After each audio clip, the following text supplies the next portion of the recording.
Buenos días a todos. Llega el último panel.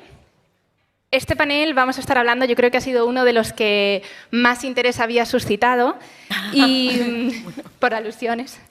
Es el de talento femenino en el campo STEM.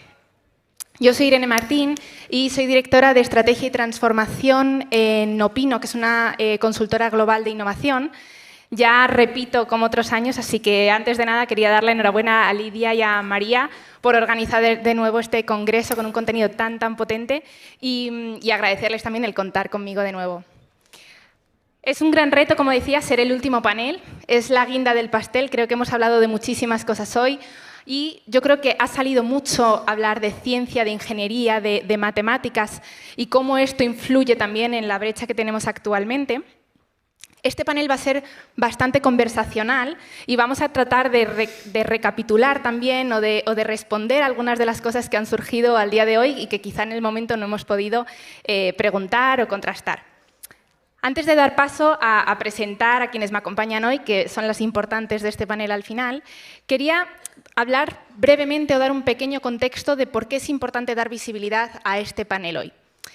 Según el Observatorio Social de la Fundación Caixa, que hoy estamos aquí, era importante mencionarlos, y el World Economic Forum, en España solo el 16% de los profesionales del área de las STEM, que son ciencia, tecnología, ingeniería y matemáticas por sus siglas en inglés, son mujeres, solo el 16%. Sin embargo, según los datos de la UNESCO en 2018, en 2050 el 75% de los trabajos serán del sector STEM, lo que agrandará exponencialmente la actual brecha que tenemos de género. Y esta disparidad, sobre todo teniendo en cuenta que las carreras STEM se consideran a menudo los empleos del futuro, a nivel de sostenibilidad, para impulsar la innovación, el bienestar social, pues esto es preocupante. La falta de mujeres provoca sesgos de género en el sector tecnológico. Hemos hablado hoy de la inteligencia artificial o la inteligencia aumentada, como lo queráis llamar, pero sí que hay gente que está detrás programando todos esos algoritmos y necesitamos esa diversidad para que estén bien programados, ¿no? Hoy vamos a hablar de las matemáticas especialmente. Las matemáticas representan el 10% del PIB de nuestro país. Y sin embargo, los problemas mencionados anteriormente se acentúan especialmente en este ámbito. Así que es por ello que hoy vamos a hablar de cuáles pueden ser las causas de esta diferencia, cuáles son las posibles soluciones o medidas que se están llevando actualmente y que todavía son necesarias. Entonces, voy a introducir a los ponentes que me acompañan. Tenemos a Eva Gallardo Gutiérrez, que es actualmente catedrática de la Universidad Complutense de Madrid, es miembro del Instituto de Investigación ICEMAT, que es el Instituto de Ciencias Matemáticas, y es la presidenta de la Real Sociedad Matemática Española.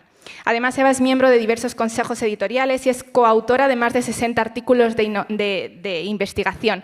Si hablábamos antes de los hijos en papel y los libros, bueno, aquí van más de 60 artículos de investigación. Maribel González Vasco es licenciada y doctora en matemáticas por la Universidad de Oviedo y en la actualidad ocupa una cátedra de excelencia en el Departamento de Matemáticas de la Universidad Carlos III de Madrid. Su carrera de investigación se centra en la criptografía matemática y actualmente codirige, ya el segundo, un proyecto en esta temática financiado por el Programa de Ciencia para la Paz y la Seguridad de la OTAN. Ha publicado más de 50 artículos científicos también y es coautora de 2 patentes. Y por último, y no menos importante, tenemos a Laura Saavedra Lago, que es profesora titular del Departamento de Matemática Aplicada en la Escuela Técnica Superior de Ingeniería Aeronáutica y del Espacio. Cuenta con el título de doctora en Ciencias Matemáticas y actualmente es la presidenta de la Comisión de Mujeres y Matemáticas de la Real Sociedad Matemática Española. Dicho esto, voy a empezar. La dinámica va a ser una primera tanda de preguntas y luego sí en modo discusión y en modo debate para ir respondiendo e ir complementando las opiniones de cada una. Así que, Eva, empiezo por ti. Actualmente, como he dicho, eres la presidenta de la Real Sociedad Matemática Española y me gustaría que nos contaras cuál es el principal propósito de la sociedad y el principal reto al que tú te enfrentas o te has enfrentado en este cargo desde que lo ocupas. Bueno, pues muchísimas gracias. Buenas tardes a todos. Efectivamente, yo soy la presidenta de la Real Sociedad Matemática Española, la segunda mujer en más de 111 años de historia. Es una sociedad científica, una sociedad sin ánimo de lucro, que su labor fundamental es, evidentemente, dar visibilidad a las matemáticas, tanto en el ámbito de la educación, de la investigación, como de la divulgación. Las matemáticas son la base de todo. Hoy ha salido aquí de la inteligencia artificial y, en ese sentido, hay que ser cautos también las matemáticas están en el arte, están en la información, están en las redes sociales. Y esto implica un estudio muy, digamos, hay que hacer un estudio muy cuidadoso de las herramientas matemáticas que estamos utilizando hoy en día. El Big Data, el Machine Learning, han salido hoy varias veces. Muchas de las cuestiones que se han planteado hoy aquí en ámbitos completamente interprofesionales, podríamos decir, en ámbitos empresariales, se trasladan al mundo de las matemáticas y en particular a la Real Sociedad Matemática Española. Y en este sentido, uno de los principales retos en los que yo me he encontrado en la sociedad es la falta, bueno, había un apoyo muy fuerte por dar visibilidad a las mujeres. No somos muchas, pero vamos llegando. Eso yo siempre pongo una comparativa, esto es como la ola que llega al final a la orilla. Y ahí estamos, ¿no? Es verdad que durante mucho tiempo, pues por cuestiones sociales, parámetros sociales, educacionales, no había muchas mujeres que estudiasen matemáticas, aunque también es cierto que estaban fundamentalmente encaminadas, aquellas que estudiaban, al ámbito de la educación, ¿de acuerdo? Sobre todo educación secundaria. Ahora ha habido un boom. Las matemáticas están en la cresta de la ola. Somos necesarios para entender y poder hacer el double check, como comentaba antes con alguien del panel de inteligencia artificial, a los resultados que algo como ChatGPT, que por cierto comete muchísimos errores, necesitamos a expertos, y necesitamos a expertos que sean matemáticos o científicos, si me apuráis. Y necesitamos a mujeres, por supuesto, porque, y también me remito a otro de los paneles, yo siempre pienso que la diversidad suma, pero como ha dicho Cruz, no solo suma, sino multiplica. Y esto es algo que en que la sociedad está trabajando y es algo en lo que nos hemos encontrado y que tenemos que empujar. Y bueno, creo que tengo conmigo a dos referentes, una vocal de la Junta de Gobierno y la presidenta de la Comisión de Mujeres y Matemáticas, así que vamos para adelante. Bien representadas. Maribel, voy contigo. Hablando de visibilidad e impacto en las matemáticas, trabajas en desarrollos y modelos matemáticos para criptografía postcuántica, donde codiriges un proyecto en el programa de Science for Peace and Security de la OTAN, como he mencionado antes. ¿Nos puedes contar un poco más en qué consiste tu trabajo fácil, por favor, en el proyecto y cómo llegas hasta ahí? Encantada, nada, muchas gracias por incluirme en este panel, además también acompañada. Bueno, la verdad es que llego hasta ahí de una manera muy natural, porque llevo casi toda mi carrera investigadora trabajando en criptografía matemática y en concreto en esquemas de intercambio de clave que permiten establecer canales seguros de comunicación cuando no están disponibles. En el ambiente actual resulta que los actores que se enganchan a una red de comunicación empiezan a ser muy asimétricos porque tienen capacidad computacional muy diferente. Y además, conciencia sobre esa capacidad computacional también muy diferente. Tenemos un montón, sobre todo la gente que está trabajando en salud, como en el panel que hemos visto hoy, un montón de usuarios de dispositivos ligeros que recogen datos de salud, se comunican quizá con un servidor en un hospital y por encima de todo eso está la criptografía y la seguridad institucional o que está gestionada por servicios de inteligencia y por otro tipo de agencias que, por supuesto, tiene más medios. Los medios que más asustan hoy en día son aquellos que involucran a la computación cuántica. Entonces, en este proyecto lo que intentamos hacer es establecer redes seguras de comunicación donde los distintos actores tienen capacidades asimétricas, algunos solo ordenadores o dispositivos clásicos, otros quizás dispositivos con capacidad cuántica y, desde luego, el adversario tiene de todo, ¿no? Como siempre, hay que suponer que es el más poderoso. Y ahí estamos desde las matemáticas abordando ese tipo de problemas. Interesantísimo. Laura, hoy se ha hablado mucho de referentes, de la motivación hacia las ingenierías, hacia las matemáticas, y creo que siendo la presidenta de la Comisión de Mujeres y Matemáticas de la Real Sociedad Matemática Española, es muy relevante preguntarte a ti, lo primero, ¿qué te inspiró o motivó para embarcarte en el mundo de las matemáticas? ¿Por qué el mundo, en este caso, de la ingeniería aeronáutica del espacio? ¿Y cuál es tu papel como presidenta también en esta comisión? Vale. Bueno, primero de todo, gracias. También recapitulo cosas de paneles anteriores y tengo un síndrome de la impostora brutal, estando con estas dos supercatedráticas aquí en el panel. Muchas gracias por invitarme. Pues, ¿qué te digo? ¿Cuál es mi papel? Pues, bueno, primero empiezo diciendo por qué llegué a las matemáticas. En mi caso, tengo que decir que es por una cuestión negativa, porque un profesor de instituto me dijo que las mujeres no podíamos hacer matemáticas y me envalentoné y acabé hasta el final.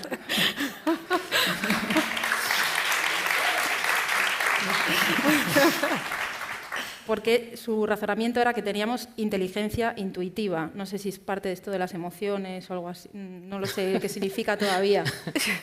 Pero esa fue la razón fundamental, me dio así...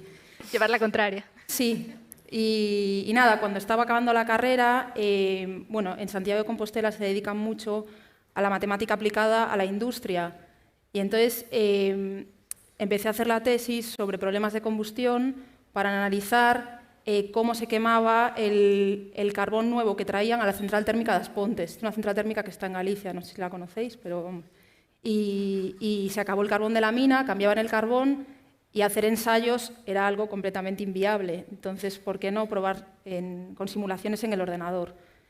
Y el mayor experto de combustión está en la Escuela de Ingeniería Aeronáutica, que es un premio Príncipe de Asturias, y de ahí, que es Amable Liñán, me llevó a... Salí a una plaza allí, la pedí y ahí estoy dedicándome a ello. Y me metí en un mundo absolutamente 100%, 98% de hombres.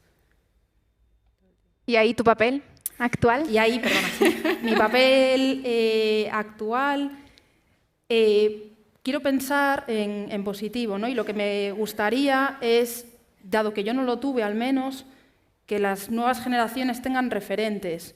Entonces es, con el equipo que tengo de mujeres, por supuesto, que son todas maravillosas, dar a conocer mujeres reales, mujeres normales, que se dedican a las matemáticas, que viven de ello y que tampoco tienen por qué ser todas Marie Curie, ¿no? Que hay mujeres normales viviendo de las matemáticas y que todas podemos hacerlo. Matemáticas, ingeniería, cualquier campo de ciencias, ¿no? En mi equipo tengo mujeres en empresas, mujeres en ingeniería, mujeres en secundaria también, de todo. Eso es lo que intentamos hacer, no solo yo. Fenomenal.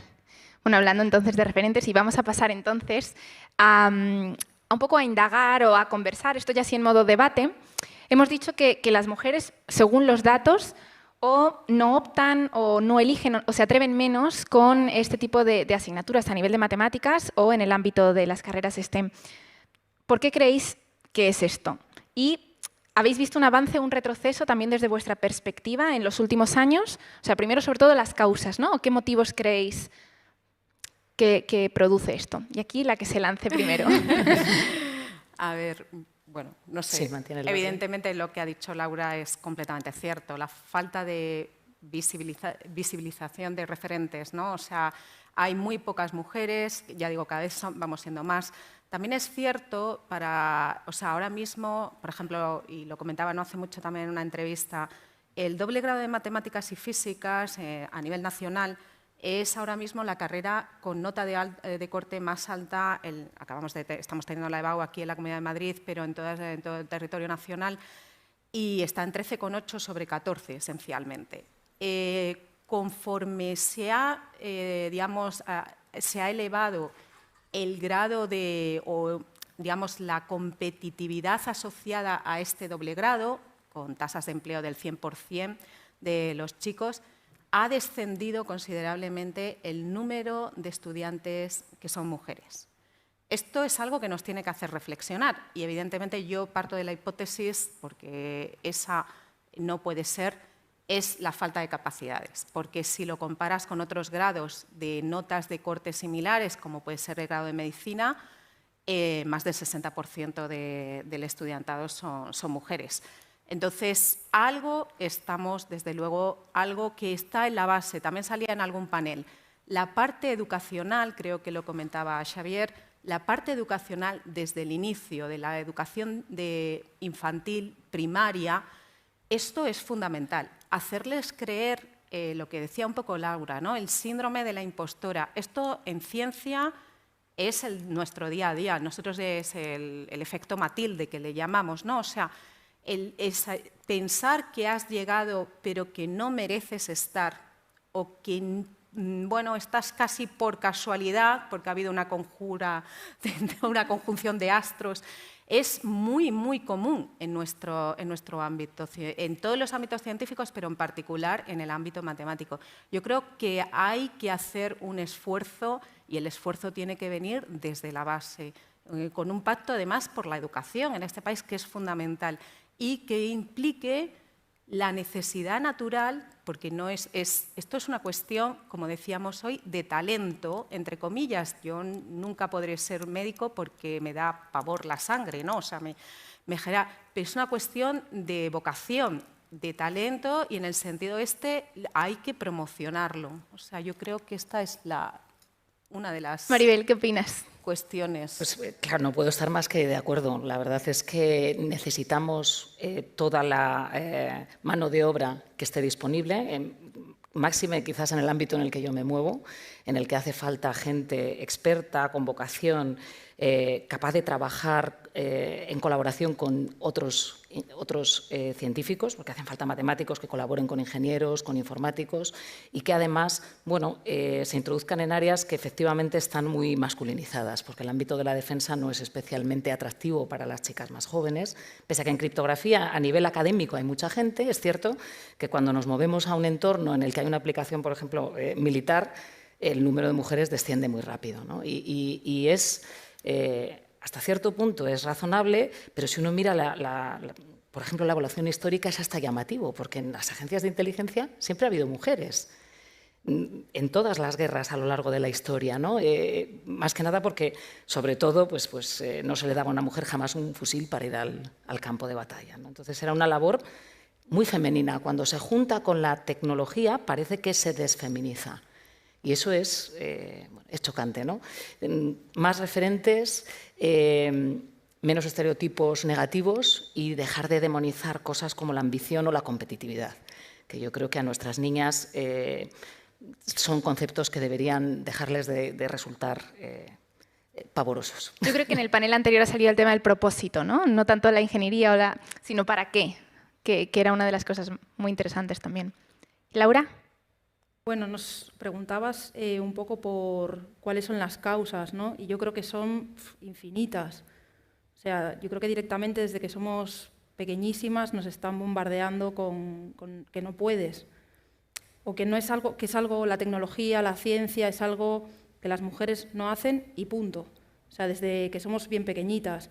O sea, yo soy madre reciente y cuando vas a comprar ropa de bebé, o sea, de bebé, los bebés niños tienen cohetes espaciales, videojuegos, sé fuerte, tú puedes, superhéroes, y las mujeres sonríe, sé feliz, una flor.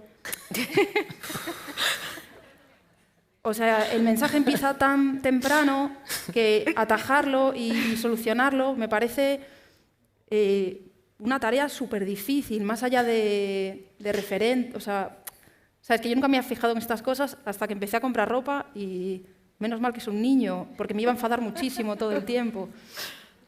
Pero sí, o sea, es porque por un lado es que las mujeres no quieren hacer ciencia. Antes, cuando yo empecé a estudiar, al menos en la universidad donde yo estaba, la mayoría éramos mujeres haciendo matemáticas. Yo diría que un 60% o así éramos mujeres.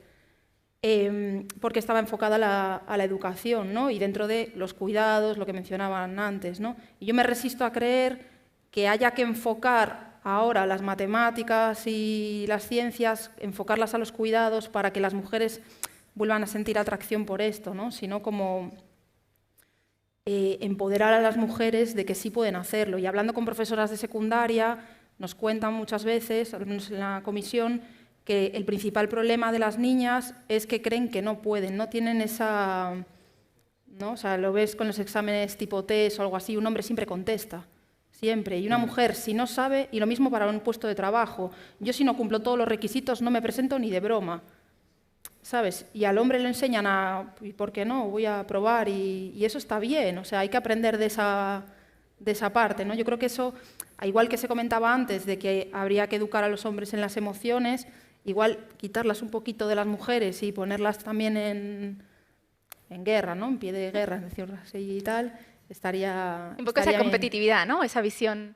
Sí, como que puedes, no tanto como que puedes frente a otros, sino que puedes y puedes hacer cosas normales también, eso. No tienes por qué ser Marie Curie todo el tiempo, porque para ser una mujer en ciencia parece que tenemos que ser ganadoras de 2 premios Nobel y tampoco hace falta. O sea, puedes tener menos talento y no pasa nada. O sea, hay muchos hombres sin talento haciendo ingeniería. Es verdad.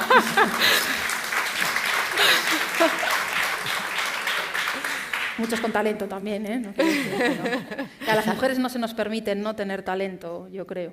Bueno, quizá también, por interrumpirte un segundo, no, hay un miedo, que un poco por darte la razón, hay más miedo al fracaso en las mujeres, ¿no? Creo que es algo llamativo y que quizá hay que trabajarlo desde la educación. Y está unido también a esto que se comentaba, a la autoexigencia. O sea, es cierto, ser científico yo creo que tiene una parte de ensayo y error donde erras, o sea, y erras más que aciertas en el 90%. Entonces, la autoexigencia de que no puedes fallar o de que tienes que llegar es, esto está unida a, pues a la educación, ¿no? A la educación de la mujer en ese sentido. Entonces, a mí me parece... la idea no es convencer a las chicas de, oye, veniros a ser matemáticas. Esto es no. La idea es justo, el mensaje es el contrario. Si quieres hacerlo, por supuesto, puedes hacerlo. No es una cuestión de género, no es una cuestión de raza ni de religión. Es una cuestión simplemente de talento en ese sentido. Tú quieres, te gusta, tienes vocación, adelante, independientemente de todo lo demás. Y hemos mencionado también, o he mencionado al inicio, que en el futuro muchísimas de las profesiones van a venir de las carreras STEM. No sé si es que a lo mejor tampoco hay esa visibilidad de la aplicación o de la aplicabilidad o del impacto en la sociedad.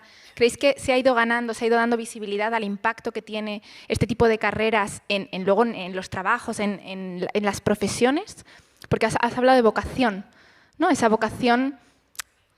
Bueno, yo personalmente, claro, la vocación más ligada con lo que es la investigación y el mundo científico, pero lo que es las aplicaciones lo tenemos claro. Yo creo que hoy en día, y la labor que ha hecho la Real Sociedad Matemática Española, entre otras muchas sociedades científicas, es una labor que ha calado en la sociedad. Todos somos, yo creo que hoy en todos los paneles ha salido la adaptación a las nuevas tecnologías. Es fundamental.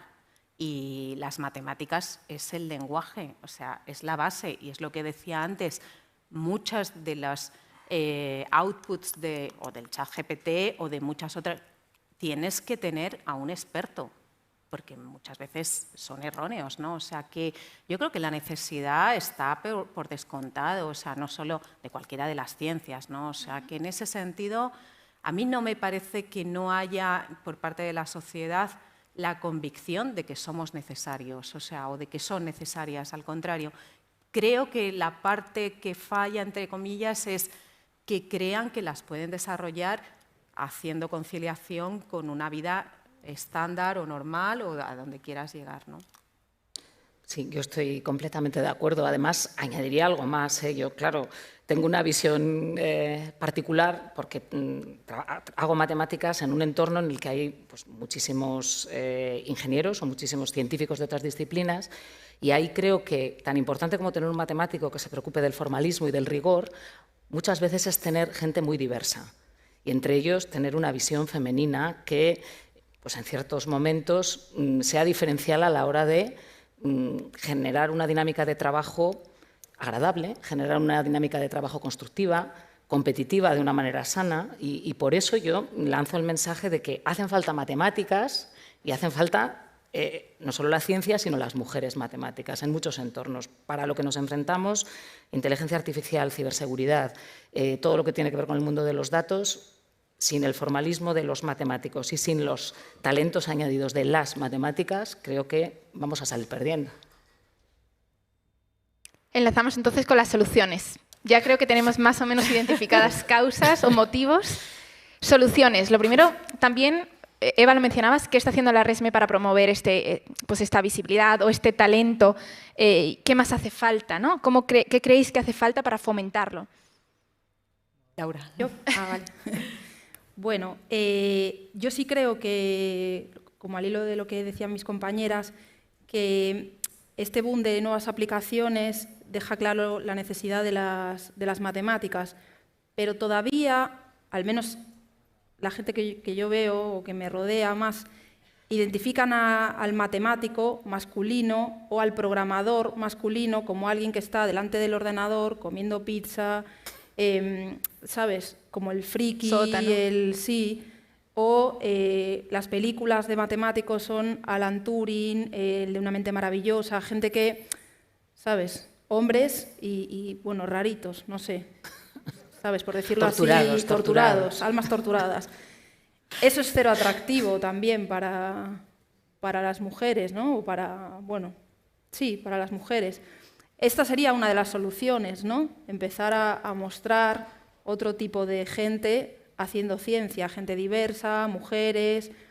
Eso es un poco lo que intentamos hacer también desde la comisión, ¿no? Tenemos unas charlas que se llaman, aprovecho para hacer cuña publicitaria, M&M Talks, y mostramos simplemente mujeres que quieran hablar de su experiencia científica, dar una charla sobre un tema, hablar sobre cuestiones de género si quieren, o sea, pero un poco mostrar mujeres normales, con problemas normales y mostrar lo que hacen para normalizar esa figura de la mujer científica o mujer matemática, no solo el estereotipo que todavía tiene la sociedad, yo creo que todavía lo tiene, a pesar del boom de las aplicaciones.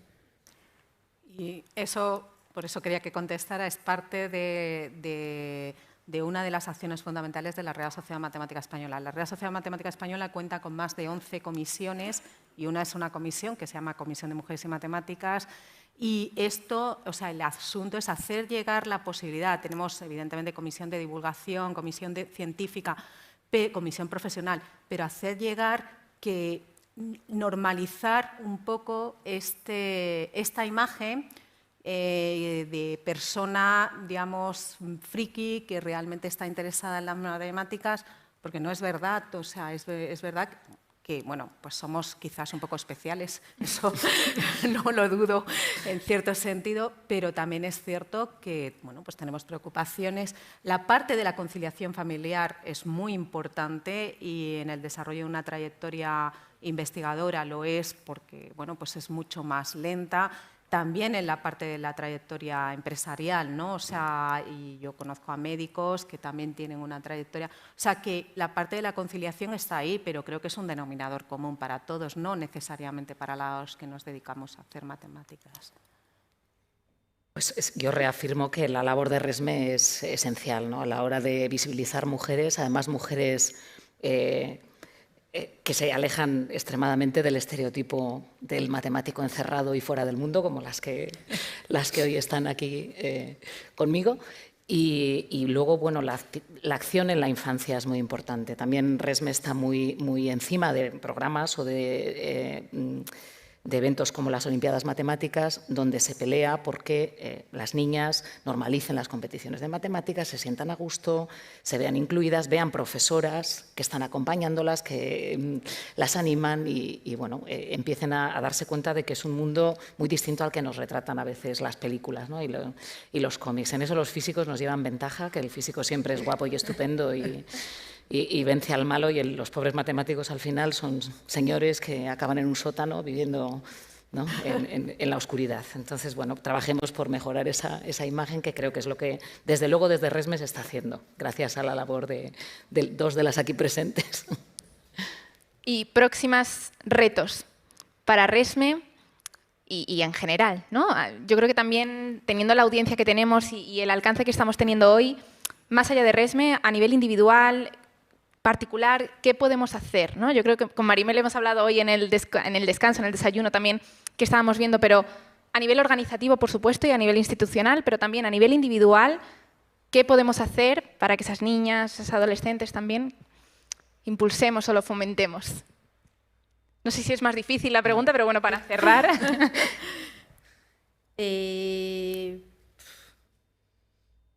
Es una cuestión complicada. Sí. Evidentemente, muchas de las soluciones que se han dado aquí en el ámbito deportivo, en el ámbito empresarial, son completamente se pueden interpolar y llevar al ámbito matemático, al ámbito de las ciencias. Yo escuchaba antes a Xavier en Acción Preventiva y bueno, él traía unos datos que eran de empresas. Pero yo estaba escuchándolo y digo, puedo hacer exactamente lo mismo en sociedades científicas. En la Real Sociedad de Física, en la Real Sociedad Española de Física o de Química, tienen exactamente este mismo problema. Los presidentes son hombres, pero detectan estos mismos problemas. Hay un problema de, bueno, pues de confianza y de empatía, en cierto sentido, que hay que mejorar. Entonces, yo creo que el reto pasa, o sea, no vamos a inventar la rueda. Por eso decía, muchas de las situaciones que se han puesto aquí son completamente extrapolables.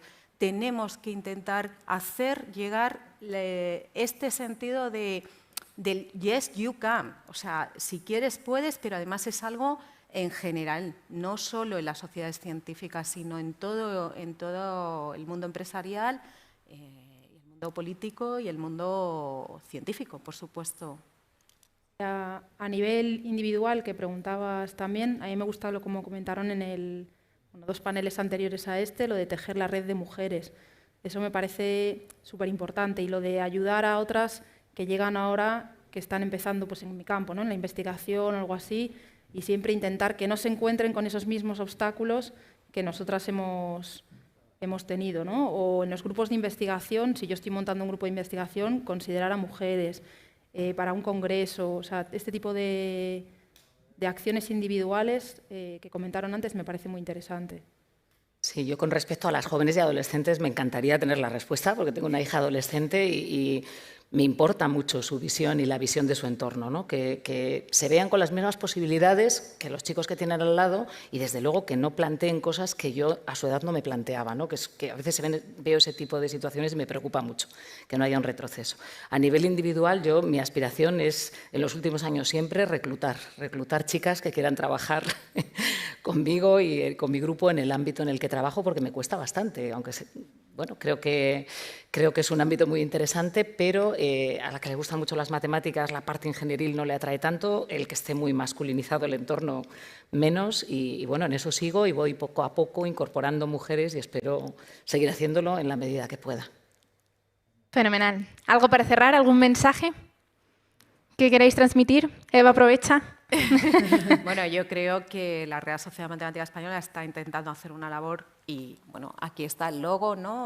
Hoy formamos parte de esta mesa, de este congreso. Agradecer, por supuesto, a Lidia y María la oportunidad de dar esta visibilidad.